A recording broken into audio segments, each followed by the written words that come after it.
La ilaha illallah Muhammadun Rasulullah alaihi salatullah wa alihi. Dari terjemahannya tadi, kalau ayat pertamanya itu ujungnya inna rabbaka huwa a'lamu biman dhalla an sabilihi wa huwa a'lamu bil muhtadin. Sesungguhnya Rabbmu lebih mengetahui siapa yang sesat dari jalannya dan siapa yang berada di atas petunjuk. Ya. Alhamdulillah. Ikhwan fiddin rahimakumullah. Ada tuntunan di dalam ayat ini untuk kita berdakwah dengan bijak, bil hikmah. Bijak itu artinya bagaimana? Apa yang mau disampaikan itu dipikir dulu. Itu orang bijak. Kalau orang yang apa yang ada di kepalanya, apa yang ada di perutnya, apa yang ada di mulutnya keluar semua, itu bukan orang bijak. Orang yang bijak itu kalau mau menyampaikan sesuatu, dia renungkan dulu dalam-dalam sebelum dia sampaikan, sehingga apa yang disampaikan itu sejuk terasa sampai ke dalam hati. Kenapa? Karena dia menyampaikannya dari dalam lubuk hatinya. Maka ketika sampai kepada orang yang dimaksud, sampai juga insya Allah ke dalam lubuk hatinya lagi. Tapi kalau cuma sekedar dari mulutnya saja, tidak dipikir-pikir, cuma sampai batas telinga. Kalau masih masuk telinga kanan, keluar telinga kiri, masih mendingan, sudah lewat. Ini ndak masuk telinga kanan, keluar telinga kanan juga. Jadi ndak lewat-lewat. Kenapa? Karena ndak dipikir-pikir. Tidak bijak. Kalau kita lihat air sumur, itu semakin dalam sumur itu biasanya airnya semakin bening, semakin sejuk airnya. Ya, kalau sumur semeter-meter itu biasanya air keruh airnya itu. Biasa begitu. Nah, begitu juga kalimat-kalimat yang diungkapkan oleh lisan ini, kalau dari hati yang dalam itu biasa dengarnya juga sejuk. Walaupun maksudnya itu benar maksudnya, tapi cara menyampaikannya tidak bijak, maka tidak akan enak kedengarannya. Saya sering menyampaikan contoh tentang bagaimana Hasan dan Husain ketika melihat seorang datang dari Badui, orang Badui datang ke Masjid Nabawi, dia berwudu, dia sholat di situ. Orang ini sudah umurnya sudah lumayan tua lah. Ya kira-kira mungkin lebih tua dari saya lah. Tapi karena dia ini mungkin baru tahu Islam sedikit, malum orang dari Badui sana, dilihat sama Hasan Husain, ini orang tua kasihan, sudah tua tapi tidak bisa wudu, wudunya saja tidak beres. Masa wudu dia cuci muka, kemudian dia cuci tangan begitu-gitu, dia cuci muka, dia siram kepalanya, siram kakinya, selesai. Wih, begitu ke cara wudunya ini? Namanya orang tidak bisa kan? Hasan dan Husain yang melihat mereka berwudu masih anak-anak. Kira-kira kalau tidak dipikir-pikir, langsung dia panggil, bapak tua, sudah tua wudu tidak bisa, sini saya ajar wudu. Kira-kira mau tidak dia? Apa kamu anak kemarin sore katanya mau ajar saya ini sudah tua. Tetapi oleh cucu Rasulullah yang dua ini dipikir dulu. Orang itu pergi sholat, selesai sholat, ditunggu sambil berunding mereka. Bagaimana cara kita ajari orang tua ini berwudu sehingga dia tidak tersinggung. Lama mereka berpikir, lama orang dua ini berpikir sambil nunggu orang ini selesai sholat. Pas dia keluar langsung disalami. Wah, ketemu sudah caranya ini, sudah mereka rundingkan. Dia bilang, paman katanya, kenalkan saya ini Hasan, ini adik saya Husain. Paman dari mana? Oh ya, saya ini dari Badui, ini baru sekali ini datang ke Masjid Nabawi. Oh, paman katanya, saya ini cucu Rasulullah Sallallahu Alaihi Wasallam. Kami tadi berselisih tentang wudu, paman. Ya. Bersediakah kira-kira paman untuk melihat wudu kami berdua ini mana yang lebih baik, kemudian nanti paman yang menjadi hakim yang menentukan siapa yang lebih baik wudu kami ini, sebab kami berselisih terus ini wudu ini. Ayo paman katanya, kita pergi ke tempat wudu. Dibimbing tangan orang tua ini, jalan dia sampai di tempat wudu. Ayo Husain katanya, kamu duluan adik katanya. Coba kamu wudu. Mulai dia berwudu. Sambil dia ngobrol dia berwudu ini. Sambil dia bilang, paman, saya diajari oleh ayah saya Ali bin Abi Thalib. Ya, cara berwudu itu pertama mencuci kedua tangan dulu. Setelah cuci tangan kemudian berkumur, kemudian hidungnya, kemudian baru membasuh muka. Dia cerita begini cara membasuh mukanya itu sampai di sini paman katanya. Diajari pelan-pelan, tapi tidak diajari, dia tunjukkan begini caranya saya. Sudah selesai sampai dia cuci kaki, baru dia bilang, nah paman, sudah lihat wuduk saya kan katanya. Wuduk saya ini lebih bagus daripada wuduknya abang saya ini Hasan. Tapi dia bilang wuduk dia lebih bagus. Sekarang coba paman lihat wuduknya dia lagi. Mulai Hasan lagi. Begini cara dia cerita, dari mulai cuci tangan sampai cuci kaki dia cerita. Cara cuci kakinya sampai sini katanya, mata kakinya itu sampai dilewati sedikit dicuci. Sela-sela kakinya itu digosok, sela-sela jari kakinya diterangkan. Begitu sudah selesai, ya, ayo paman katanya kita kembali ke emper masjid.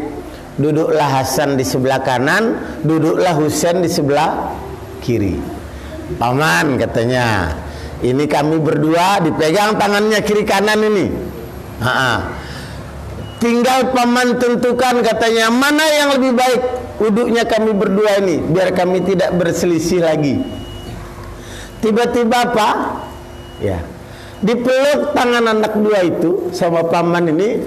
Tiba-tiba berderai air matanya, dia menangis. Dia bilang, terima kasih wahai cucu Rasulullah, kalian sudah menjadi guru saya dalam berwudu. Terima kasih. Sambil dia menangis, dia berterima kasih.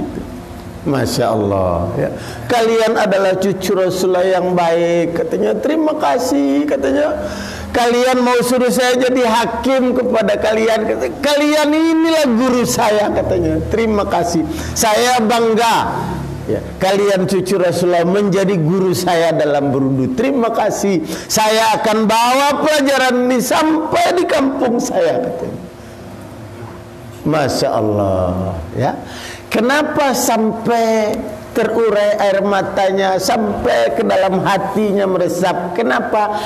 Karena caranya itu dipikir dulu, tidak sekedar diomong saja, tidak langsung dilihat orang tua tidak bisa wudu. Dia bilang, bapak sudah tua wudu tidak bisa, sini saya ajar. Tidak begitu, dipikir dulu. Kalau dia begini caranya, tersinggung dia. Bagaimana cara supaya tidak tersinggung? Itulah bijak itu. Ud'u ila sabili rabbika bil hikmah. Mengajak ke jalan Rabbmu itu harus dengan bijak, dengan hikmah, tidak sekedar asal-asal ngomong. Kita mengajak kepada kekhalifahan ini kadang-kadang orang salah paham, karena kita ceplos-ceplos saja kadang-kadang, tidak dipikir-pikir dulu, tahu-tahu ngomong saja. Maka mari kita berpikir keras. Itulah yang namanya ud'u ila sabili rabbika bil hikmah. Ada lagi kisah seorang penguasa di zaman dulu sana, di zaman Bani Israel, itu dia bermimpi giginya rontok, mimpinya. Dipanggil ahli takwil mimpi dipanggil. Begitu datang seorang ahli takwil mimpi ini, dia bilang apa? Tuan, katanya, Tuan mimpi apa? Saya mimpi gigi saya rontok. Gigi mana Tuan? Gigi atas atau gigi bawah? Kalau gigi atas berarti ada abangnya Tuan yang akan meninggal.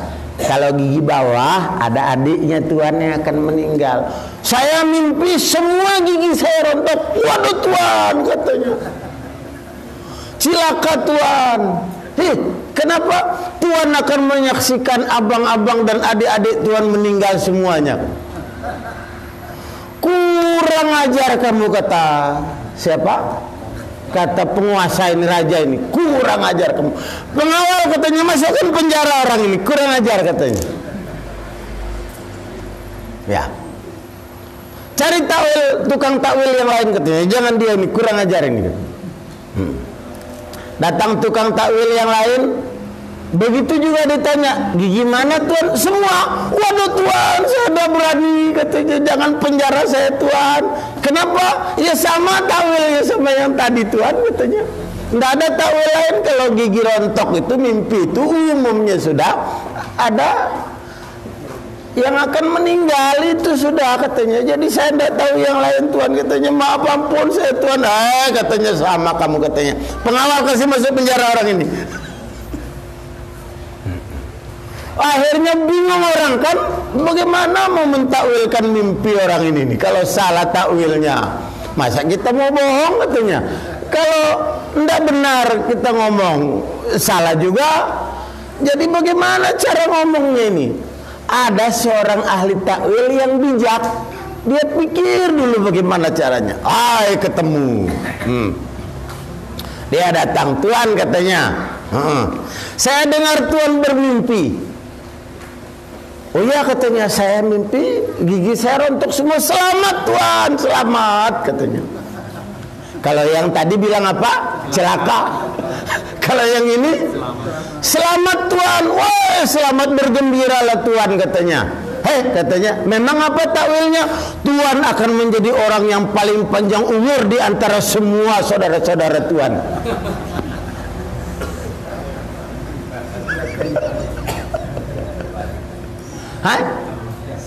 Sama enggak sama yang tadi? Sama. Cuma cara ngomongnya beda. Kalau yang tadi bilang Tuan akan menyaksikan abang-abang adik-adik Tuan meninggal di depan mata Tuan, benar memang. Tapi yang satu bilang Tuan akan menjadi orang yang paling panjang umur di antara semua saudara Tuan, di antara abang-abang adik-adik Tuan. Tuanlah yang akan paling panjang umurnya. Ya jelaslah kalau dia panjang umur, dia saksikan semua saudaranya mati karena dia paling panjang umur. Jadi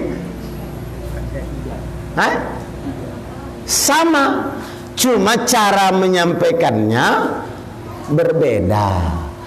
Bohong enggak dia yang kedua ini? Enggak, dia bohong, benar, sama maksudnya sama yang pertama tadi, cuma cara menyampaikannya bijak. Itulah yang perlu kita belajar untuk menjadi orang bijak itu. Nggak asal ceplos-ceplos, nggak. Ya. Kadang kita begitu mendakwahi seseorang, kita bilang, wah ini orang ini memang telinganya itu dari batu. Sudah diomongin berkali-kali, tidak paham-paham. Memang dasar, bukan hanya telinga batu, kepala batu juga. Bagaimana mau dakwah dengan bijak? Belum apa-apa sudah memponis orang. Begitu berdebat dengan orang, kamu belajar lagi. Bilang orang suruh belajar lagi. Artinya apa? Dia belum apa-apa sudah merendahkan orang lain. Barangkali orang yang kamu suruh belajar lagi itu lebih tinggi ilmunya dari kamu. cuman kamu tidak tahu diri. Akhirnya orang begitu direndahkan, memangnya kamu belajar di mana? Memangnya kamu detailmu apa? Memangnya kamu berapa buku yang sudah kamu makan? Nah, maka apa nasihat dari Allah Subhanahu wa taala? Ya. Setelah ud'u ila sabil rabbika bil hikmah wal mau'izatil hasanah. Kalaupun memberi nasihat, dari mengajak ini menasehati, nasihat yang baik. Apa mau'izatul hasanah itu? Mengucapkan kebaikan-kebaikan, tidak mengucapkan keburukan-keburukan. Itu artinya mau'izatil hasanah. Bagaimana biasanya orang ketika memuji sesuatu mencela yang lain? Ya, memuji ini adalah sesuatu yang baik, tapi kalau mencela sesuatu yang buruk, apa Allah bilang? Mau'izatil hasanah. Ya.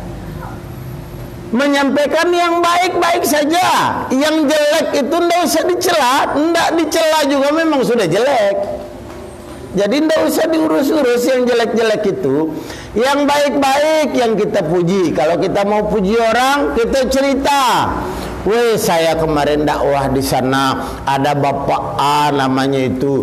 Dia begitu saya sampaikan tentang kekhalifahan, alhamdulillah dia langsung paham. Kemudian dia siap menyatakan bergabung dengan kekhalifahan ini, mau berjuang bersama kami. Alhamdulillah dia berbaiat, menunjukkan janji setianya untuk ikut berjuang bersama-sama kami untuk menegakkan kekhalifahan Allah di muka bumi ini dengan cara berjamaah. Memuji, tidak perlu mencela. Oh, ada kalau si B itu kurang ajar dia, tidak usah. Wah, itu si C itu kepala batu, tidak usah diceritain jelek-jelek. Karena mau'idzah itu mau'idzatul hasanah. Hasanah itu artinya baik. Cerita yang baik saja, tidak usah cerita yang jelek. Cukup yang baik itu untuk menjadi bahan cerita, itu cukup. Orang yang dia menceritakan yang jelek itu adalah orang yang tidak yakin bahwa apa yang dia bawa itu baik. Ya, tidak yakin dia bahwa apa yang dia bawa itu baik, maka dia harus cari pembanding yang jelek. Tapi kalau dia yakin, tidak perlu dia cari pembanding.